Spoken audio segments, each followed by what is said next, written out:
और जोहार। साथियों, विश्व आदिवासी अधिकार दिवस के इस मौके पर जब हम लोग यहां पर खड़े हुए हैं तो ये याद रखने की जरूरत है कि शायद ये दिल्ली में आज पहला प्रोग्राम है जो आदिवासियों के अधिकारों को लेकर के हो रहा है। अन्यथा आप देखेंगे कि आदिवासियों के भी कोई अधिकार हैं, इस पर कोई चर्चा ही कभी नहीं करता है। कोई जानता ही नहीं है कि आदिवासियों के भी कोई हक हुकूक है अलग से, जिसको लेकर के इस देश के संविधान में कुछ प्रोविजंस रखे गए हैं और यूनाइटेड नेशंस का डिक्लेरेशन भी कुछ कहता है, उनका चार्टर भी कुछ बात उनको लेकर के अलग से कुछ कहता है। इसको लेकर के कभी कहीं पर कोई चर्चा हमें नहीं दिखाई देती है।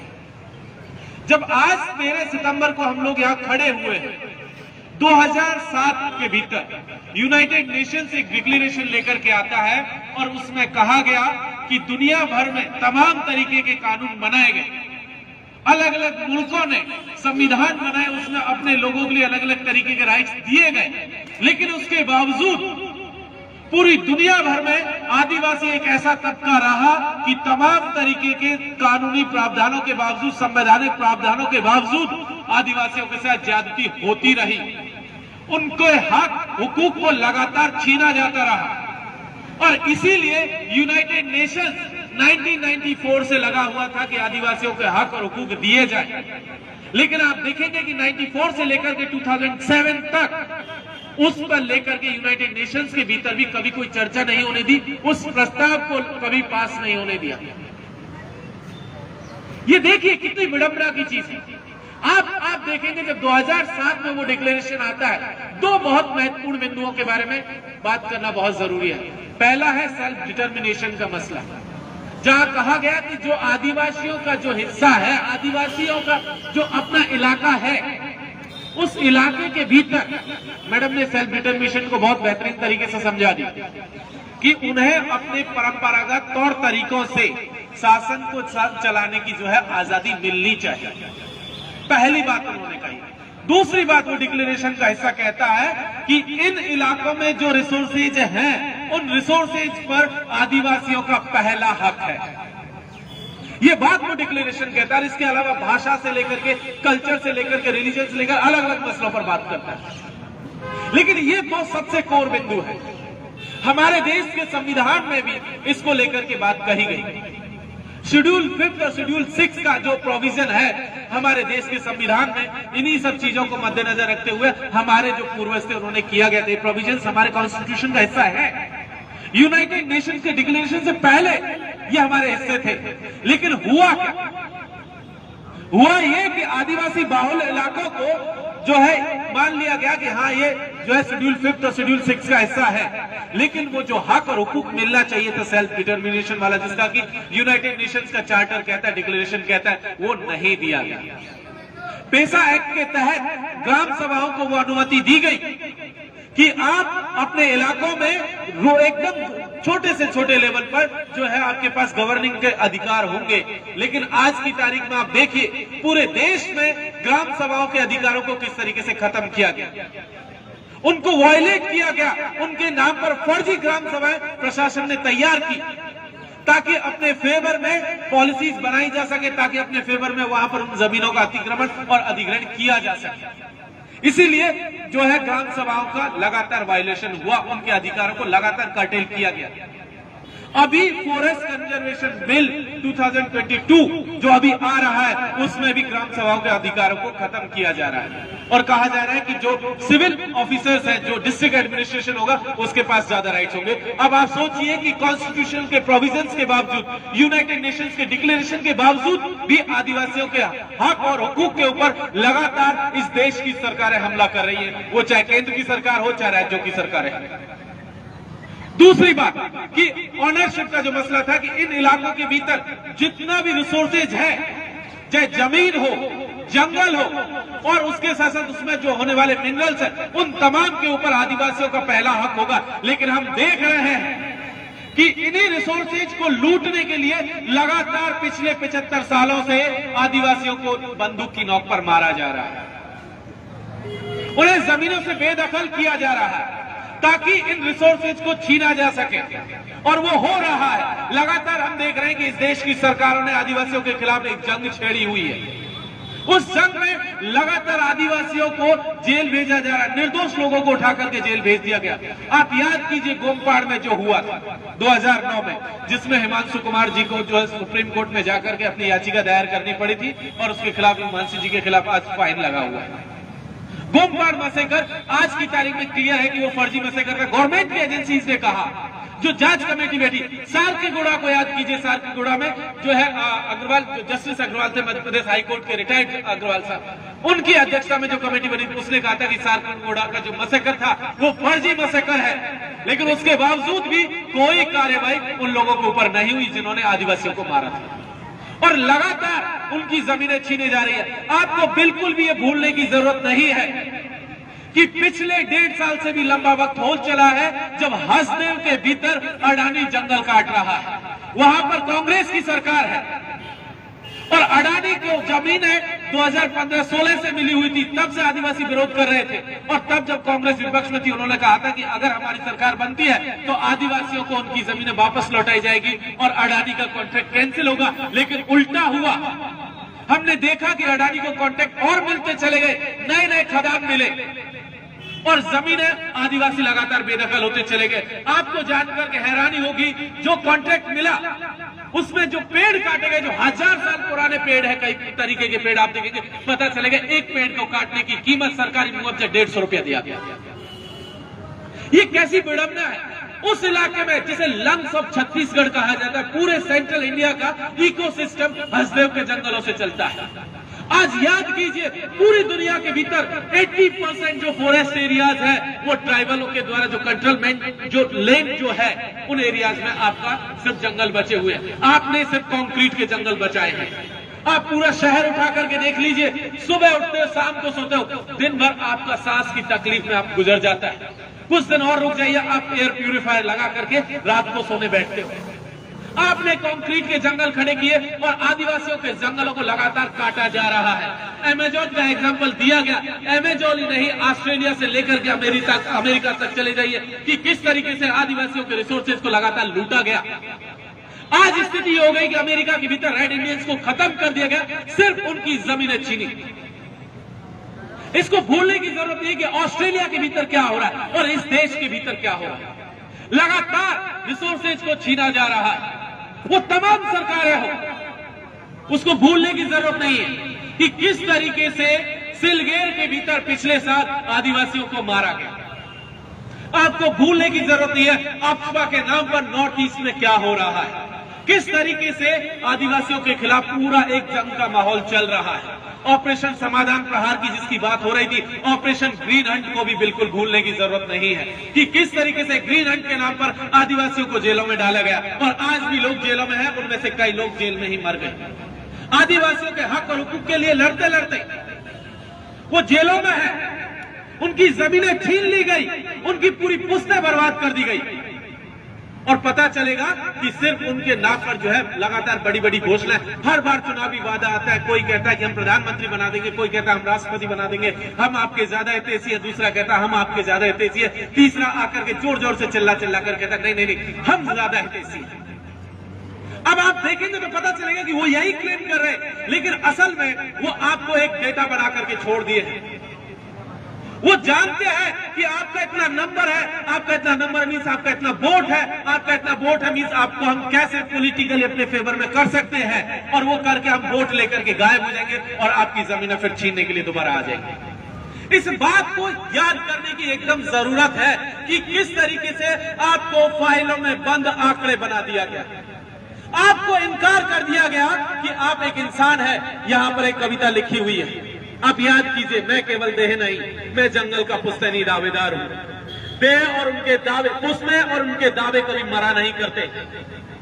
याद करने की जरूरत है कि किस तरीके से आदिवासियों के हक और हुकूक को लगातार इस देश के भीतर छीना जा रहा है। आप बिल्कुल मत भूलिए, पहली बार जमीन पर आदिवासियों का मालिकाना हक हो इंडिविजुअल लेवल पर, कम्युनिटी के लेवल पर, यह 2006 में इंश्योर किया गया, जबकि इस देश को आजादी 1947 में मिली थी। फॉरेस्ट राइट एक्ट आया था 2006 के भीतर, वो ठीक से लागू भी नहीं हुआ कि 3 एनजीओ जो कॉर्पोरेट के पैसे से खड़े हुए थे वो आए, सुप्रीम कोर्ट ने उस एक्ट को चैलेंज किया, कहा कि ये जो फॉरेस्ट राइट एक्ट आया है, जो संसद से पास हुआ है, जो आदिवासियों को जमीन पर मालिकाना हक देता है व्यक्तिगत तौर पर और कम्युनिटी के तौर पर, ये मिलने के बाद इन लोगों को अगर ये मालिकाना हक मिलेगा तो इससे जंगल को, इससे पर्यावरण को और उस जंगल में रहने वाले जीव जंतुओं को खतरा पैदा हो जाएगा। ये कितनी विडंबना है। कहा जा रहा है कि जंगल और जीव जंतुओं जो खतरे में आएंगे वो आदिवासियों की वजह से, जबकि हम जानते हैं कि जीव जंतुओं को बचाने का काम आदिवासी करते आ रहे हैं, जंगल को बचाने का काम आदिवासी करते आ रहे हैं, और उन्हीं को जो है खत्म करने के नाम पर हमारे अधिकारों को कर्टेल किया गया। 2008 में उस केस में जो है वो पहले वो PIL दायर की गई, फिर 2008 में उस केस की सुनवाई हुई, तब से वो केस चलता रहा। 2019 में जाकर के उसका फैसला आया, और फैसला क्या आया? इस देश में याद करने की जरूरत है, लगभग 12 करोड़ की आदिवासियों की आबादी है, लगभग 8% से ज्यादा आदिवासी पॉपुलेशन है इस देश के भीतर, और मात्र फॉरेस्ट राइट एक्ट के तहत 42 लाख आवेदन आए हैं। 42 लाख, 12 करोड़ में से सिर्फ 42 लाख एप्लीकेंट्स थे इस पूरे देश के भीतर जिन्होंने अपना उस फॉरेस्ट राइट एक्ट के तहत मालिकाना हक क्लेम किया था, कम्युनिटी और इंडिविजुअल दोनों। लेकिन 2019 में जब वर्डिक्ट आया तब तक मात्र 19 लाख क्लेम पास हुए थे।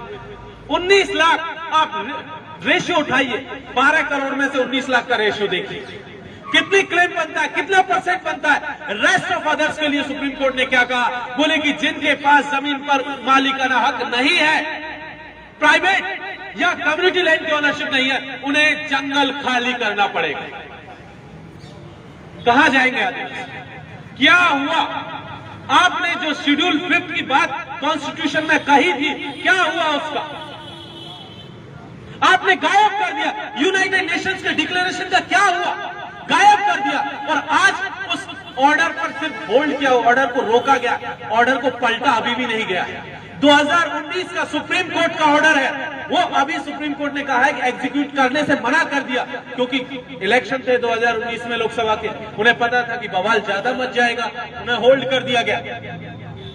अब कितने दिन होल्ड होगा कोई नहीं जानता, लेकिन जिस दिन उस पर से अपना वर्डिक्ट, फाइनल वर्डिक्ट का अपनी जो उनका जो होल्ड है वो खत्म होगा, जिस दिन वो कहेंगे कि आज से एग्जीक्यूट किया जाएगा, क्या होगा?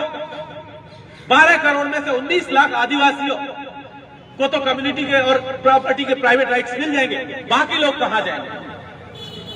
ये याद करने की जरूरत है 13 सितंबर को जब हम आदिवासी अधिकार दिवस मना रहे हैं, ये पूछने की जरूरत है कि वो आदिवासी कहां जाएंगे जब सुप्रीम कोर्ट का ऑर्डर आएगा। लेकिन उसका कोई जवाब नहीं, किसी के पास कोई जवाब नहीं है, किसी को कोई फर्क भी नहीं पड़ रहा है। आज की तारीख में आप देखेंगे कि लगातार आदिवासियों के ऊपर कल्चरली जमीन और रिसोर्सेज की लड़ाई तो एक जगह चल रही है, जमीन को लगातार उसका अधिग्रहण किया जा रहा है और कल्चर के ऊपर अतिक्रमण किया जा रहा है। किस तरीके से आदिवासी कल्चर को खत्म किया जा रहा है इस देश के भीतर? अगले इस 2050 जब तक आएगा, आदिवासियों की कम से कम 170 भाषाएं खत्म हो चुकी होंगी। 170 भाषाएं ऑफिशियल तौर पर खत्म हो चुकी होंगी, क्योंकि हमारी सरकार का एक प्रोविजन है, 1971 में कहा था कि जिस भाषा को या बोली को बोलने वाले लोगों की संख्या 10,000 से कम होगी, उसे हम भाषा का दर्जा ही नहीं देंगे। क्या मजाक? हम भाषा का दर्जा ही नहीं देंगे। और उसके चलते जो कम बोली जाने वाली भाषा थी, जिनके नंबर्स कम है, क्योंकि सबसे ज्यादा ये भाषा का मसला और डिफरेंट कम्युनिटीज का मसला, ये हमला आदिवासियों के ऊपर है, क्योंकि उन्हीं का नंबर्स, कई कम्युनिटी ऐसी जिनके नंबर्स कहीं 250 है, कहीं 300, कहीं 400। जारवाज की संख्या, टोटल आदिवासियों की संख्या 400 है। 2011 के आंकड़े 400 कहता है। आप उम्मीद करते हैं वो अगले 10 साल और बचेंगे? क्या होगा उनकी भाषाओं का, जिसका जिक्र अभी अर्जुन ने किया था? अमेजोन के जंगल में रहने वाली उस कम्युनिटी का आखिरी जो सदस्य था वो चल बसा। क्या हुआ था उस कम्युनिटी के साथ में?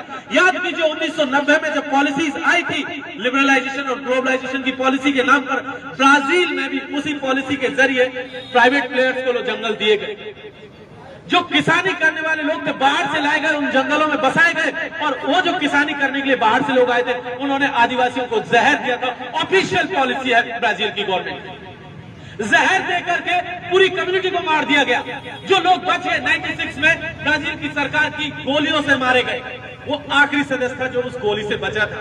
1996 से लेकर के 2022 तक वो अकेला सदस्य जिंदा रहा किसी तरीके से, जिसे द मैन ऑफ होल के नाम से जाना गया।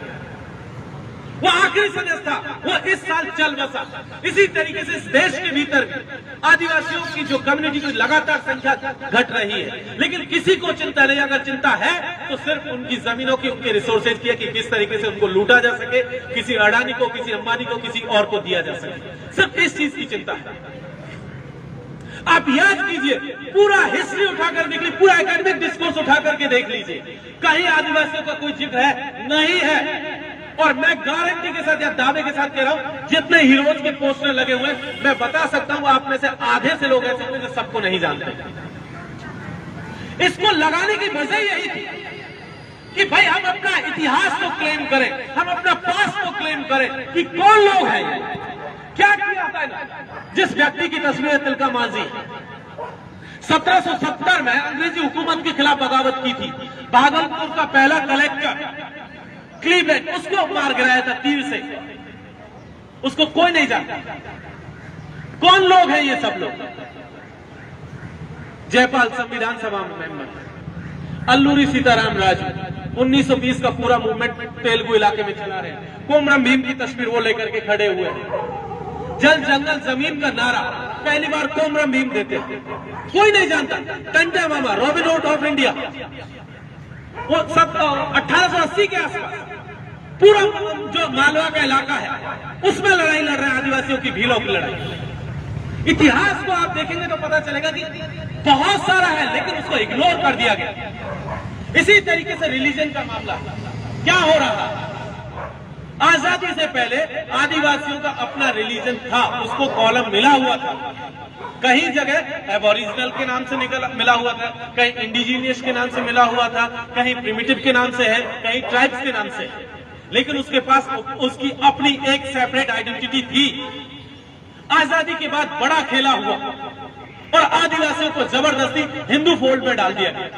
कुछ लोग जो अदर रिलीजन को फॉलो करते थे उनके लिए अलग सेपरेट रखा गया, लेकिन जिन्होंने कोई अपनी आइडेंटिटी शो नहीं की थी, उन्होंने अपने से नहीं बताया था कि मैं क्रिश्चियन हूं, कि मैं बौद्ध हूं, कि मैं जैन हूं, उन सबको हिंदू में बना दिया गया।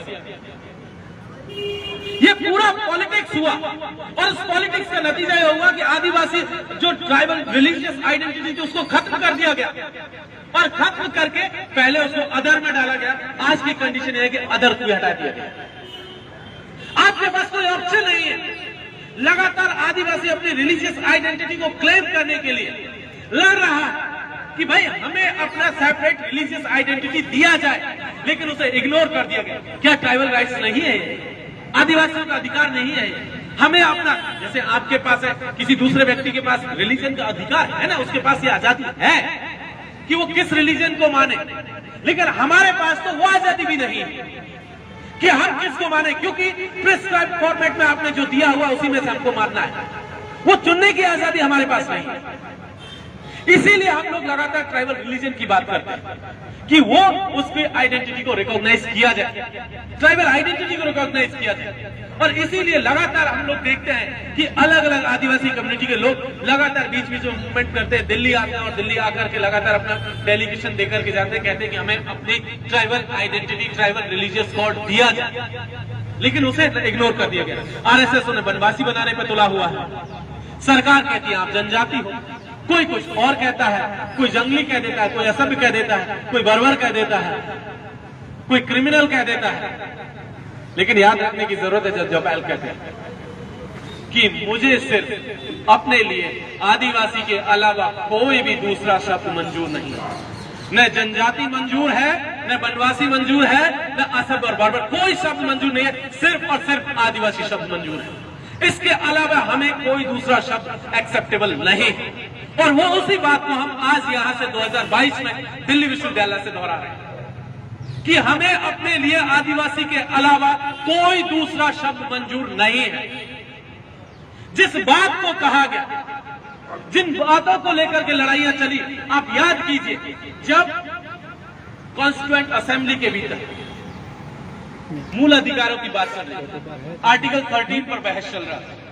आर्टिकल 13 की बहस के दौरान जयपाल सिंह मुंडा ने एक बात कही थी। उन्होंने कहा था कि जिन इलाकों के भीतर आदिवासी रहते हैं, जो ट्राइबल डोमिनेटेड एरियाज हैं, उन एरियाज को आप कॉन्स्टिट्यूशन के आर्टिकल 13 में शामिल कर लीजिए, मूल अधिकारों में शामिल कर लीजिए, ताकि आने वाले दिनों में आदिवासियों के साथ जिस तरीके से अंग्रेजी हुकूमत लगातार आदिवासियों की जमीनों को छीन रही है, जंगलों को छीन रही है, उनको डिस्प्लेस कर रही है, इस समस्या से परमानेंटली निजात मिल सके। लेकिन क्या हुआ, उसे इग्नोर कर दिया गया। कहा गया कि जब ट्राइबल एडवाइजरी कमेटी की मीटिंग होगी, जब चर्चा होगी, जब वो रिपोर्ट आ जाएगी, तब हम लोग चर्चा करेंगे, अभी इस पर चर्चा करने की जरूरत नहीं। और जब वो रिपोर्ट आई, फाइनल सबमिशन जब हो रहा था, तब तक वो रिपोर्ट आई और तब तक सारे जो अनुच्छेद से लेकर के तमाम आर्टिकल से सब फाइनल हो चुके थे। किसी में कोई स्पेस नहीं रखा गया। किसी तरीके से अनुसूची 5 और 6 का प्रोविजंस लेकर के आए। अनुसूची 6 का प्रोविजंस जे निकोलस रॉय, जो असम से रिप्रेजेंट करते थे वो मणिपुरी, लेकिन असम को रिप्रेजेंट कर रहे थे उस दौर में, उन्होंने अनुसूची 6 को लेकर के वो आए कि ताकि जो नॉर्थ ईस्ट के केस में जो आपका डिस्ट्रिक्ट जो काउंसिल हेल्थ काउंसिल वाला जो कॉन्सेप्ट है, अनुसूची 6 का मामला, वो सब चीजें वो लेकर के आए। अनुसूची 5 का मामला जयपाल लेकर के आए, क्योंकि उन्हें पता था कि जो लोग, जिन लोगों के हाथ में सत्ताएं आएंगी और या जिनके हाथ में सत्ताएं हैं, वो आदिवासियों को कभी अधिकार नहीं देने जा रहे हैं। संकल्प प्रस्ताव पर बहस करते हुए जयपाल सिंह मुंडा ने कहा था कि मैं उम्मीद करता हूं कि इस देश में जिस तरीके से सबके साथ बराबरी का सलूक होता आया है या आगे हो गए संविधान के प्रस्ताव में जैसे बात कही गई है, मैं उम्मीद करता हूं कि आदिवासियों के साथ भी वही सलूक हो। लेकिन आज जब आजादी के 75 वर्ष हो चुके हैं, अमृत महोत्सव मनाया जा रहा है, तब मिस्टेकन आइडेंटिटी कह करके आदिवासियों को गोली मार दी जाती है। कोई नहीं पूछता कि सिलवेर के भीतर जब वो 5 लोग मरे थे, किस बात के लिए मरे थे, क्या मांग रहे थे वो आपसे? यही कह रहे थे ना कि हमारी जमीन है, हम अपनी जमीन आपको नहीं देंगे, इतनी ही बात थी। ये हक तो उनके पास था, ये हक तो इस देश का कॉन्स्टिट्यूशन उन्हें दे रहा था। फिर आखिर आपने किस आधार पर उन्हें गोली मारी? ये सवाल तो यहां से है। सारकेगुड़ा का हो, गोमपाड़ के आदिवासियों को जिन्होंने मारा, उनके ऊपर क्या हुआ? आज तक कुछ नहीं हुआ। तो इसलिए इन तमाम बातों को याद करने की जरूरत है साथी। बिल्कुल भूलने की जरूरत नहीं है कि हमारा इतिहास में कंट्रीब्यूशन क्या है। तिलका मांझी से लेकर के रघुनाथ शाह, शंकर शाह, उधर आप देखेंगे टंट्या भीम से लेकर के आपका तमाम लोग हीरोज आपके सामने, तेलंगा खड़िया से लेकर के तमाम लोग आपके सामने, इनके योगदान को याद करने की जरूरत है। अबुआ दिसुम, अबुआ राज का जो नोशन है, उसको याद करने की जरूरत है। वो क्या कहते हैं भाई, हम अपना जो इलाका, हम दुनिया में अतिक्रमण करने नहीं जाते। आप देखेंगे तो पाएंगे आदिवासियों ने कभी भी एम्पायर्स खड़े नहीं किए, उन्होंने कभी भी साम्राज्य अपने नहीं बैठाए। उन्होंने अपनी जो टेरिटरी थी, उसी टेरिटरी के भीतर अपने आप को जिंदा रखा। वो नहीं गए कि वो झारखंड से चल करके भी दिल्ली पर आकर के हमला कर दे, वो कभी नहीं आए। आप दिल्ली से चल करके झारखंड और छत्तीसगढ़ गए, आदिवासी आपके इलाकों में नहीं है, तो फिर आप किस आधार पर क्या करने के लिए आदिवासी इलाकों में गए? ये सवाल यहां से पूछने की जरूरत है। तो साथियों, आदिवासी अधिकार दिवस के मौके पर ये तमाम चीजें हैं जिसको याद करने की हमें बेहद जरूरत है कि आदिवासियों की जो आइडेंटिटी का मसला है, उनका जो जमीन के साथ जो रिश्ता है, जंगल के साथ जो रिश्ता है, उस रिश्ते को दूसरे नजरिए से समझने की जरूरत है। हो सकता है आपके लिए डेवलपमेंट का क्राइटेरिया जो है बड़ी बड़ी इमारतें हो, चौड़ी चौड़ी सड़कें हो, लेकिन आदिवासियों के नजरिए से वो जो है डेवलपमेंट नहीं है। डेवलपमेंट का मतलब आदिवासियों के नजरिए से यह है कि हम बराबरी के साथ में जिंदा रह सके, सह अस्तित्व के साथ में जिंदा रह सके, सामूहिकता के साथ में जिंदा रह सके। हमें किसी भी तरीके की आपकी दौड़ में हिस्सा नहीं लेना। हम नहीं चाहते कि कोई एक आगे निकले और वो सुप्रीम बने। हम जाएंगे तो एक साथ कलेक्टिवली जाएंगे, हम किसी को भी पीछे नहीं छोड़ेंगे। आपने सिस्टम ने एक रेस लगाई हुई है कि अगर आप रेस में नहीं पार्टिसिपेट करोगे तो आप सुप्रीम नहीं होगे। आपकी जो काबिलियत का क्वेश्चन मार्क लगाया जाएगा, हमें ऐसी काबिलियत से इनकार करना है। इसीलिए जब आदिवासी दिवस के मौके पर हम लोग यहाँ खड़े हुए हैं तो इन तमाम बातों को याद करने की जरूरत है। बहुत बहुत शुक्रिया। इंकलाब जिंदाबाद, उल गुलाम जिंदाबाद। शुक्रिया।